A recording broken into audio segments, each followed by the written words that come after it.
John, has Hellaby reached something of a turning point? Are you moving on strategically from this point? We are.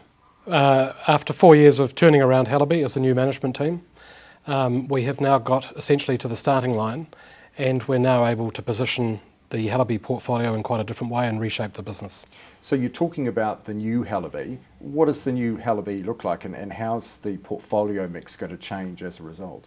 Our vision is to be a leading Australasian investor based on the value we bring to our portfolio, the returns we deliver to our shareholders, and the calibre of our people. And we've spent the last 4 years focusing on the build component of our buy, build, harvest strategy, and having successfully turned the business around, we can focus on the buy and the harvest. You've talked about moving to Australia. How are you going to avoid the pitfalls that have caught others? Well, for a start, we'll be very cautious. We're not in a hurry. We've stated recently that our focus now shifts to the Australasian market, not just the New Zealand market. If you look at Hellaby today, we're very New Zealand centric. We're the epitome of NZ Inc. All the businesses we own in New Zealand have a leading market position, so we are number 1 or number 2 in all of our chosen markets, but you get to a certain headroom where you're very mature in terms of your market share, and if we like a sector, what we're saying now is that we're not afraid to look across the Tasman and to see if there are acquisition opportunities in sectors that we understand. So have you outgrown New Zealand? I think we have reached maturity in some key sectors such as automotive parts, and we are not afraid to look across to Australia to take a position in the Australian market. Which of the sectors that you operate in do you believe offer the best potential for you in the future?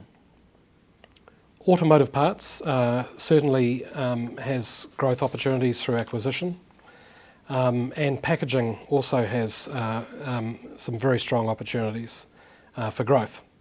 We're not mature in packaging, it's actually our newest sector, but we believe that there are a number of bolt-on acquisitions that we can bring to packaging in New Zealand and in Australia, and also bolt-ons that we can bring to the automotive space. Are there new sectors that you want to enter?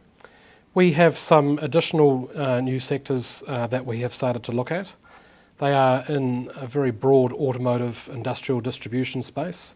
Obviously there are segments within that that we have a particular interest in, and we will start to explore those new sectors over the next 12 to 24 months. How do you plan to fund this expansion?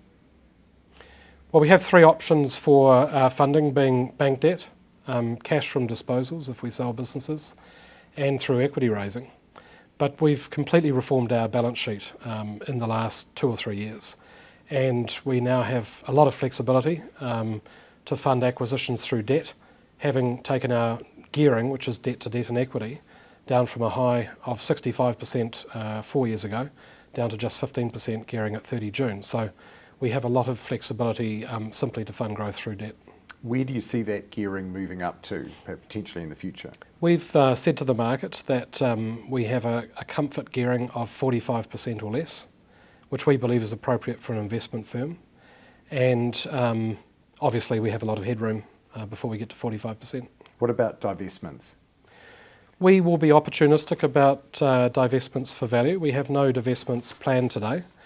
We've always said to the market and also to our managers that businesses may be divested if they don't reach their performance targets or if they don't fit strategically.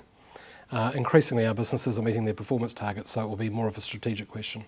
What should shareholders be expecting in terms of the timings of these moves? In terms of acquisitions, whilst we will be patient and selective, we've signalled in a very strong manner that we would expect acquisitions to flow from now on. So when we find the right acquisition, when we can agree value, we will simply make an acquisition, but timing is uncertain but soon. In terms of divestments, there's certainly nothing planned at this stage. As Chief Executive, what's your own key performance indicator? We have a number of KPIs within the business. Our goal as a management team and board is long-term value creation for shareholders. So the best measure of that is total shareholder return, and we've stated to the market that as a business we intend to deliver total shareholder returns superior to the NZX 50. In the last 12 months, Hellaby's total shareholder return was 87%, compared with 16% for the NZX 50. So we're certainly outperforming that KPI. But equally, inside the business, there's been a fundamental culture change in the last 3 or 4 years, and we have some very important and simple KPIs that have absolutely changed the culture. So return on funds employed, free cash flow, gearing and TSR would be some of our major KPIs internally. You've indicated that you're going to stay on as Chief Executive until at least 2015. What was the reason behind that announcement? Clarity and an interest in turning Hellaby's focus to growth. So as a management team, we've done the hard yards with the turnaround, and we've got to the halfway mark, if you like. And the more interesting and exciting opportunity is actually now to reshape Hellaby into something quite different.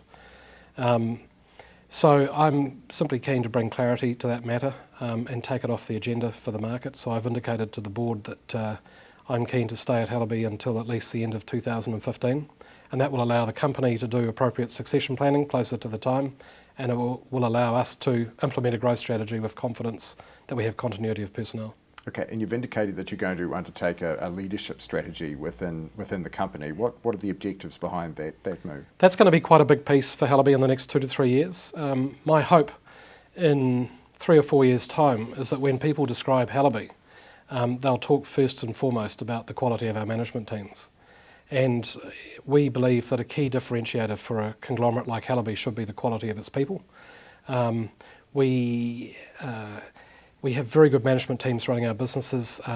They are very skilled now at turnaround and survival and are hungry for growth. But as soon as we start acquiring, we're going to be short of talent, and we will also want to move people around within our businesses and create an environment where they want to stay, because they're both challenged and rewarded for running exciting businesses. So we are investing in a program to identify talent, to nurture talent, and also to attract talent, and it will be a big investment by Hellaby over the next 3 years. And just finally, what guidance are you offering the market over the next 6 to 12 months? The fundamental issue we face is the flat economy and the corresponding impact on sales. However, we've demonstrated over the past year that an increase in sales revenue will have a disproportionate impact on our profits, and we're confident that our profit will exceed last year.